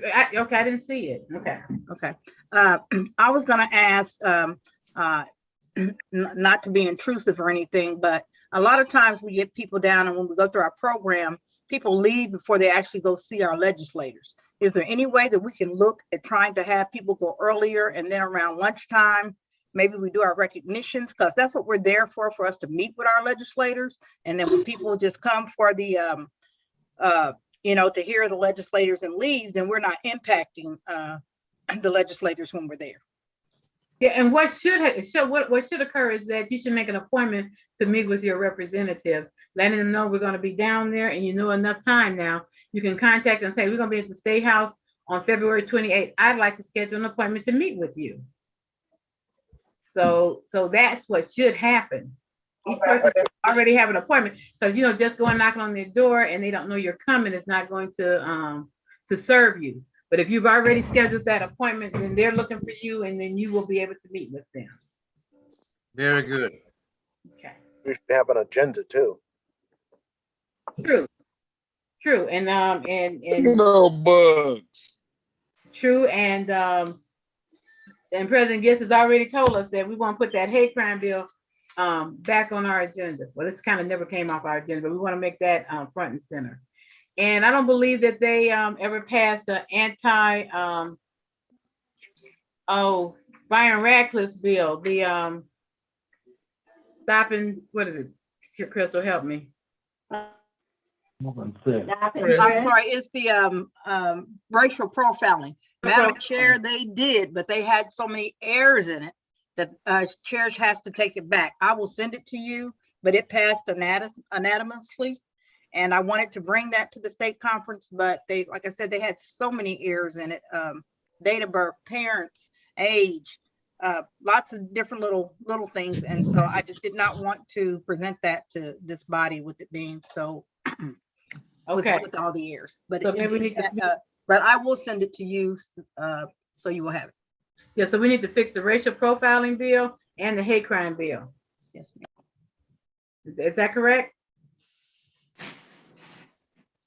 Crystal? Correct. Yes, ma'am, that is correct. Okay, thank you very much. Yes. Madam Chair, those, if they set the times and date with their legislator, if they can let us know, we can do an agenda with all of the bills that are going to be heard, so that if those that come, they can also attend with the persons that are going. Okay.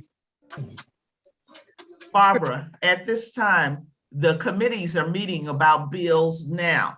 We need to make sure that Robin Shackelford, since she is chair of the Black Legislative Caucus, find out where we want the hate crime bill and the other to be and what committees, because if it doesn't go through committee, it will be shot down the first time it comes out on the floor. So, you have to play the game, whether you like the game or not. And we don't like the game, but we need to find out where and when, so that information is there and so that we can be there to testify on behalf of those during committees. Because, what is it, last year they had over 500 bills that were placed, but how many actually were passed and made it out of committee? That's something we have to worry about. Thank you for that. You're absolutely right. Okay. Madam Chair, may I say one more thing? Okay. I would like to commend our president, Barbara Bowling Williams. She went down to the State House. We met with them about the rhetoric they had going on during intimidating our Black legislators. And we did get some results. So when we pulled together as an Indiana State Conference, we moved mountains. She still had them on edge about what we might do, but we are the NAACP. And when our president speaks, she stood strong. And I just want to let y'all know, I was extremely proud of her. Amen. Thank you very much. Lady was there with us too. Yep. Yep. Amen. Amen. Okay, I have Youth Summit on the Education Summit on here, and I'm not sure if I see the delegate has put the John Lewis bill. Those are federal bills that certainly we support, and we need to support our contact our national legislators, our U.S. congressmen and U.S. senators about those bills. Education Summit, I don't know if Deborah Vance is on the line. I don't know if she's even given thought, because we have not had an Education Summit in several years, and we do understand why. The same thing about Youth Summit, and we do know why, but I think we need to start thinking about both of those, especially the Education Summit, with our groundbreaking report. So I want to just put those down there so they don't get lost, and that they're in they are in our minds. State convention, we've already talked about. We already talked about the date. This is the same date that was listed, with one exception, is that I have it down on the 20th, which is kind of like that Thursday, which is kind of using as not necessarily a official convention date, but as one where we may even talk about a particular subject matter, or getting in so that we'll be in place by the 21st. Announcements. Okay. Madam President, are you saying that, Mrs. Breckenridge, that our state convention in 2022 will be the weekend of October 22nd? Is that what you're saying? Yeah, 21st is the first day. I think that's that Friday, and concluded on the 23rd. Okay, thank you. Okay. Announcements. Elections. All of you know, because I did announce it, that there was a problem with our election, that one person's name was left off the at-large ballot. I had I spoke with the delegate, and based upon that conversation, I sent a text message to National explaining what happened, and as a possible solution, which would be that we would conduct that race again, doing the same process since it was done electronically using Election Buddy. There's no reason why, we already have the email addresses, subject to correcting some of those, because if you note that National even said 20 of the ballots were not delivered because we did have incorrect addresses, but that we would, but that on a date certain, National would send the ballot out, and you would know again what that date certain was going to be, would send that ballot out electronically, that the polls would be open again for 4 hours, where people will have an opportunity to vote. And at the close of that 4 hours, National will let us know what the results of the election are. Larry, yes, I see your hand is up. Yeah, but everything has already been posted. So, I mean, what's going to happen with those that already think that they have won, or we're going to have a recount? We're having we're having a re-election. It's going to be a new election for the at-large people. Okay, but I'm just saying everything for the at-large people has already been posted. It may have been posted, but those results are tossed. Are going to be tossed. Okay. Yeah, so everybody can add their name to the list now. Oh no. I just wondered. Only the name that was omitted that was supposed to be there and was not was omitted.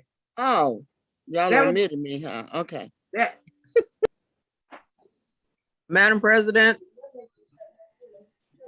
Madam President, Just kidding, Barbara, just kidding, I'm sorry. were the names that were withdrawn going to be taken off of that ballot? No, the time for withdrawals of names on a ballot has already passed. That ballot would go out just the same under the at-large race, not the other races, not the officers. At the at-large race, their names will go on the same, with the exception of that addition of that name that was inadvertently omitted. So any votes for those people who've withdrawn will just be thrown away, right? All of the votes will be thrown away for that election. No, I mean for the second election. If anybody votes for the two people who have withdrawn, they will, those votes don't count. Nobody has Well, withdrawn. withdrawn, yeah. Nobody has. But your note said that two people had withdrawn. No, nobody has withdrawn. No, nobody has withdrawn. Your note, oh, that's confusing because I thought you said two people had withdrawn from the election. No. Okay, any other questions? Yes? I want to know about the fundraiser. That's what we got to finish with. The election was important. We got to deal with that one first. Okay, anything else on election? Okay, now moving to the popcorn fundraiser. I want to thank all of the units who set up popcorn stores. And let me say this to you, I'm going to be telling you the standing of all of the units that participated, but I also want to tell you that I spoke with, and also with some other units, and they had told me that instead of participating in the actual popcorn fundraiser, that many of their supporters in their communities wanted to donate directly to the state conference. So they're collecting those funds to donate to the state conference. And then those totals that they submit will be added to the totals. If they had a pop-up store, be added to those. If they didn't, they'll be added to the totals that we have reached for the fundraiser. And there have been at least 3 units who have made just outright donations to the state conference. And in addition to, we had some donations from Rossi Tolliver and Sadie Harper Scott, who donated $100 to the state conference, because we were talking to the members of the planning committee if they were inclined. So I have to say that I am really, my heart is touched by the outpouring of love and understanding that was shown to the state conference. And with respect to the popcorn fundraiser, which I found to be more fun than I had anticipated, with my periodic updates as to where everybody was, kind of the competition. I think that many of you enjoyed the competition. And certainly it's certainly not meant that anybody should feel, that they didn't contribute, and even a dollar, because you got into the fun of the thing. So as it stood at the conclusion of the 4 days, because it was only for 4 days, and I like that it didn't drag out, on the leaderboard, it's the top person, the top unit was Lafayette. And I'm going to give you the amounts that they raised, because it all goes into how much monies go to the state conference. In fact, I can give you that part first. With respect to the amount of money that we'll be receiving from Double Good, we will be receiving $5,718 from the Double Good popcorn people.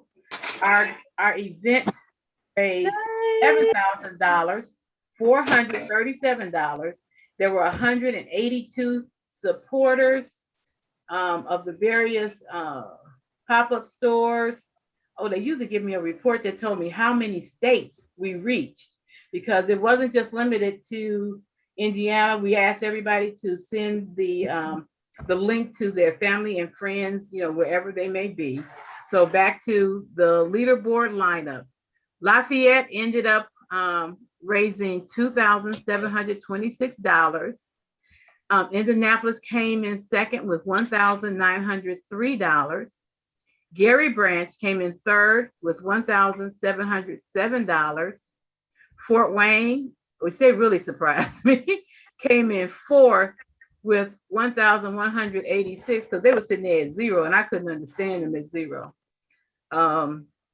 Evansville, who started out as the leader for a long time, ended up at $772. South Bend had $767. LaPorte County ended up with $550.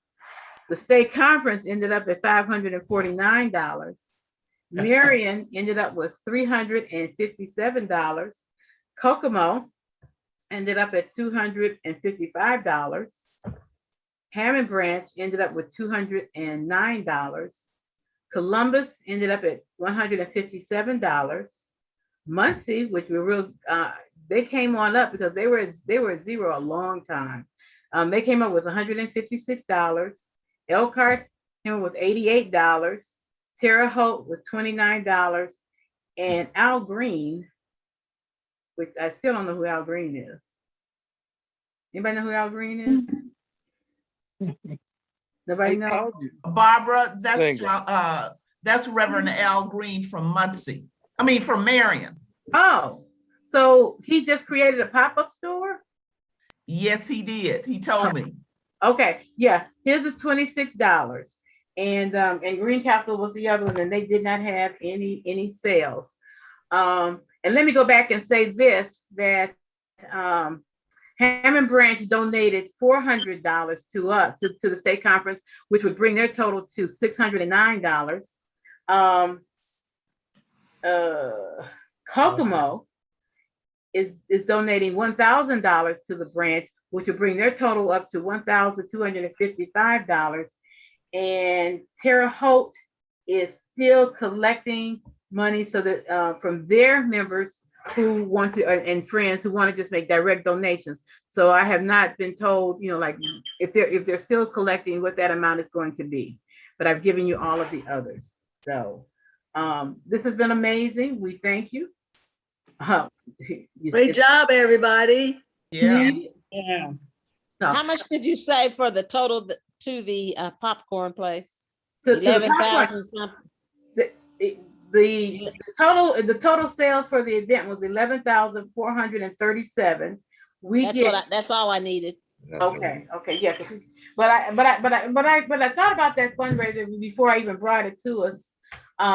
Was that, because other groups that I'm in, they do other fundraisers and they have really low percentages, like 20%. And I thought with this one, what was nice about it, I said, well, they purchased the popcorn, they popped the popcorn, they packaged the popcorn, and then they shipped the popcorn. And so all we do is send out a link. That's all that we're asked to do. And I thought that was reasonable. And so it was great. It was great. I hope everybody enjoyed it. I don't think it's anything that we necessarily would be doing anytime again, but maybe but if you have a youth council, that might be something that your youth council might want to do, that you can support the youth council as you move forward. So that is all that I have. Does anybody have anything for the good and welfare of the Indiana State Conference as we bring to close our second? Madam President, I just have a question. Yes, sir. I was nominated for the Breckenridge Award, and I don't know who won it and what was the deciding factors. Okay, Mrs. Cora Breckenridge won the Breckenridge Award, and so the committee, made the decision. I know that they considered your application along with theirs, which was extremely impressive. Who won it? Cora Breckenridge. Oh no, I can't. That's unfair. That's unfair. Yeah. Okay. I mean, it's her husband. I mean, He's Brother not part. Bugs, He is not part I of the gave you a warning, deliberation. Brother Bugs. He I does. told you you weren't gonna win. He does not. He does not. Factor into the decision. There's a committee who evaluates all of the recommendations for all of the awards, and they come out with the winners. what was her deciding factor? I mean, what was it based on? What did she do? Well, she had 57 years of service in the NAACP. No, it said the last 3 years, not the total totality. It said the last 3 years. What have you done? Okay. That announcement was made earlier. I mean, if you missed it, you missed it. We know. Yeah, I said that I missed it. That's why I was asking the question because I did not know.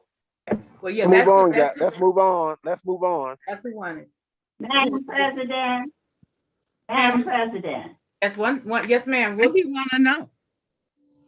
Madam President. Yes, ma'am. Yes, this is Mrs. Breckenridge speaking. And evidently the gentleman, I'm not sure who he is, but he does not know me personally, because anybody who knows me knows the service that I have given to this association. And I would like to thank the Indiana State Conference of NAACP branches for awarding me the Lauren Henry Franklin Breckenridge Award. And the second thing I would like for you to do is to please announce the winner of our Ollie Weeks Membership Award this year. Oh, thank you. I'm so sorry. Okay. Yeah, and I meant to do this last night, and it just things kind of pile up. But the Ollie Weeks Membership Award is awarded to a unit who does kind of stellar work in membership over the past year, and who submits a laydown report at every event that we hold, laydown reports, and usually do quite a bit of memberships over that previous year. And the Ollie Weeks award this year for membership will go to the Elkhart County branch. Okay, congratulations to Elkhart, because you do lead in membership. Madam President, one clarification. Ms. Breckenridge, this is Robert Buggs. I do know you and your husband very well. I was only making a joke, ma'am. I do know you. Okay. And Madam President. Yes. Teresa. Yeah, okay, Becky. I'd just like to let anybody know all of the awards presentation is available on for review, and you can go back and look at all of the awards and hear exactly what everybody was designated for the awards. Thank you, and I appreciate that, because not only the award ceremony, but the entire conference convening is out there on social media. On Facebook, and also for YouTube. You can go back to anything that you may have missed. It's there, and that was near to my heart was the Pearl Bassett Memorial. And I encourage, if you don't go out there and look at anything else, please go out there and look at the tribute to Pearl, because it wasn't a lot of anybody else talking. It was Pearl talking herself, and it just warms your heart. We've had, an amazing, and we have had amazing people to come to the Indiana State Conference, and she absolutely was one. And I know some people probably think it's disrespectful to call a 110-year-old woman Pearl. Some people might, say Miss Pearl or something. And, it's because she was, for me, she was timeless. She was ageless. I didn't look at putting her up because of her age as a statue. Certainly she was due, and I gave her all respect that she had. But she was just she was just Pearl and down to earth, and it just resonated. And I wanted, and every time I keep thinking about this, I forget to say I want to thank Jocelyn for all of the work that she did supporting Pearl. She would bring Pearl to these conventions. And she would make sure that Pearl was dressed and at all of the meetings and all of the luncheons and everything. And I know how it is when you are dealing with someone who is of age, because that's great. That's great, Barbara. Thanks for doing that. Yeah, and that's when great. you know they're good. Yes. When people who are feisty, you know, okay, they feeling fine. If they get kind of quiet and docile, and then you know there's something wrong. But but those are the kind of things, and Pearl was always feisty. So I thank you, Jocelyn, because you didn't have to do it. And many of us would not have. So I thank you for that. Yeah. Thank you. So, Madam President. Yes, ma'am. I would be remiss if I did not tell everyone thank you for these many years of supporting the State Planning Convention Committee. I've enjoyed it. The next time we meet, I will no longer be Assistant Secretary or co-chair of the Planning Committee. It's like turning my baby over, but I'm still around. I'll still be here to help. And I just want to say thank you to everybody.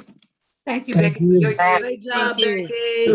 Yes. Thank you for your years of service. Oh gosh, you have been invaluable, and you have now taught me.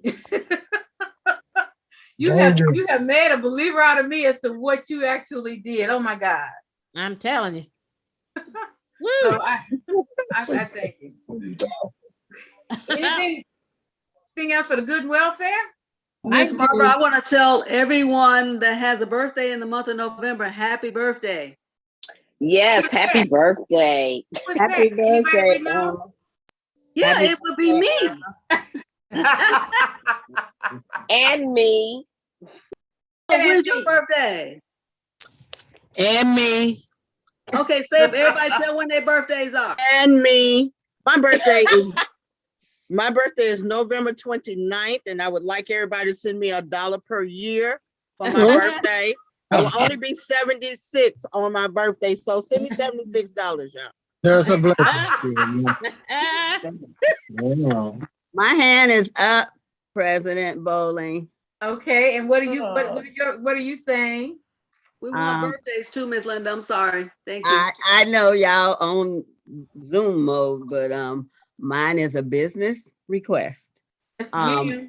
From the Credentials Committee. I didn't run this by them, but we have the Front Runner Company doing the social media, etc.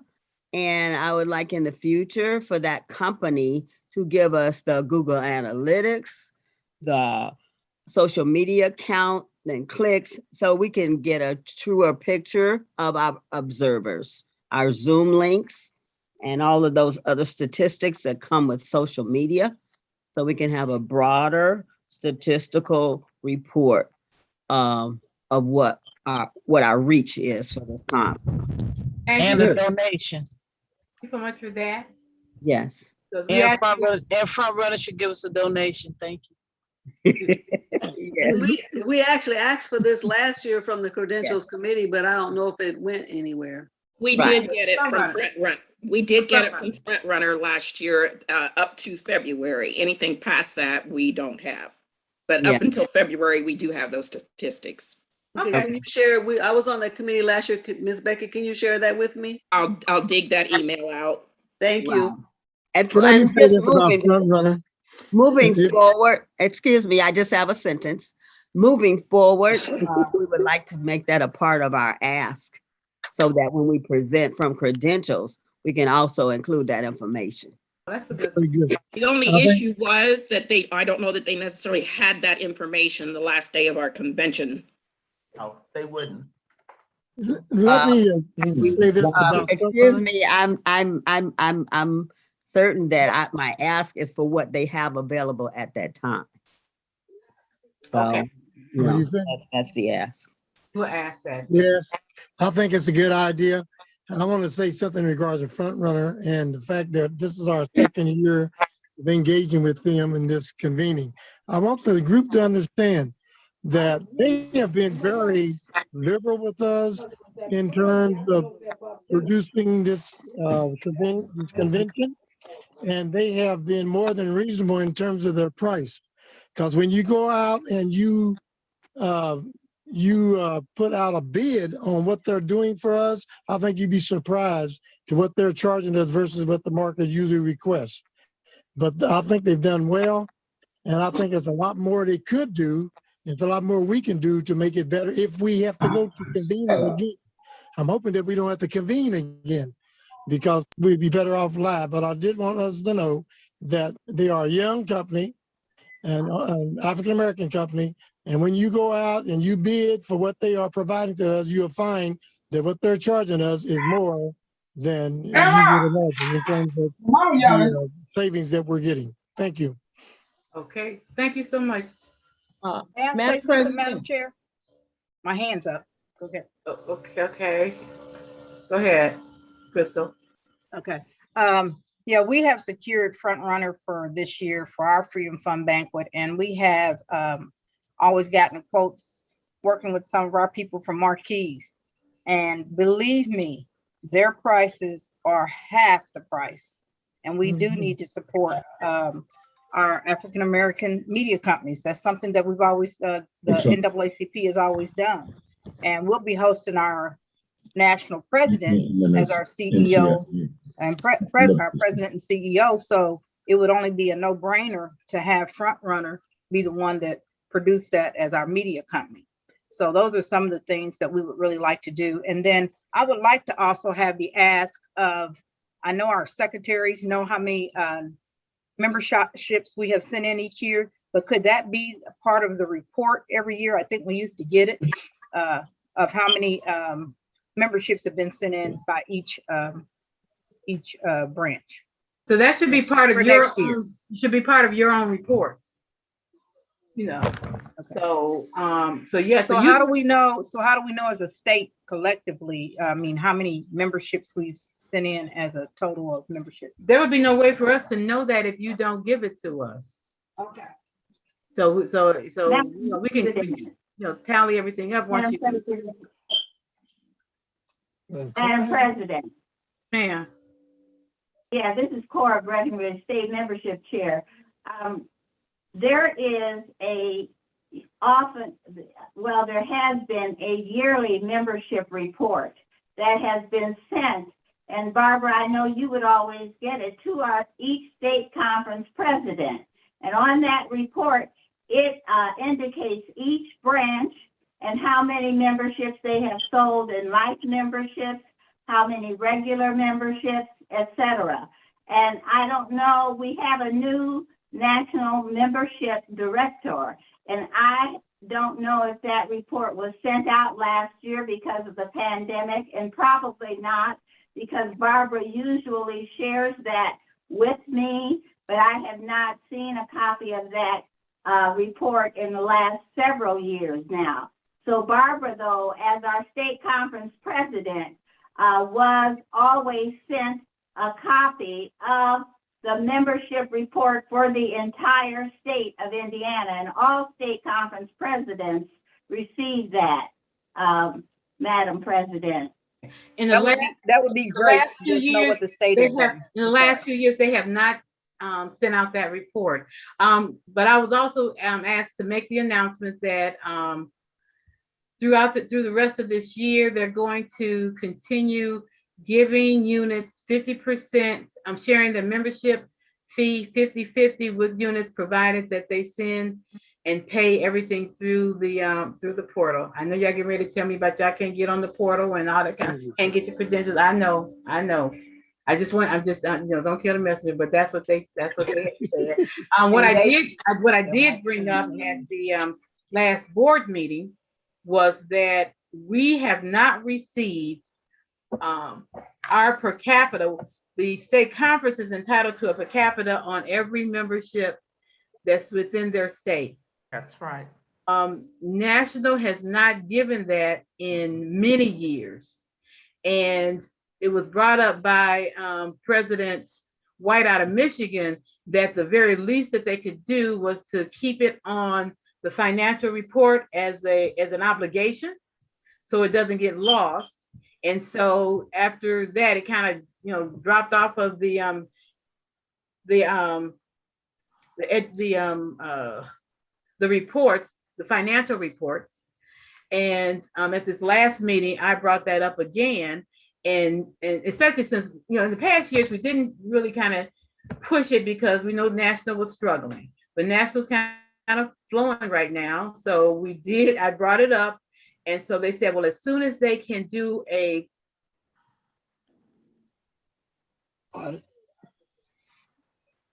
It's frozen. I wonder what makes it freeze like that. You. Madam President, are you there? I think we lost you, Barbara. Are you present, Madam President? Madam President? Madam President? Madam President? Can anybody hear the president? You froze up. Okay. Well, Madam President, well, everybody know what has happened, and so I don't know how much more she had left on the agenda. This is Jane Burgess, First Vice President. I don't know how much more she had on the agenda, and I don't know when she would return, but Burgess, excuse me. President Barbara Boland said you can close out the meeting because she got disconnected. But before you close, I have one thing. I want to add something on to what Gary Lavelle said about Front Runner. Front Runner or any other organization that do our media can only do a good job if we are doing our job timely. So all the presidents and all the secretaries and all the committee people that's on here, when we have deadlines for things, we definitely need to meet those deadlines so that we don't put other people under the gun. Thank you, Mrs. Jess. And there being any more unreadiness, I want to thank all of you on behalf of our state conference president, Barbara Boland, for attending this convening convention, and all those delegates and everybody who did such a fine job and make this thing come out. Chairman Burgess. Yeah. I want to say something before you close out. I want to invite everybody. We have got General Honoree. I guess most of y'all probably remember him from Hurricane Katrina.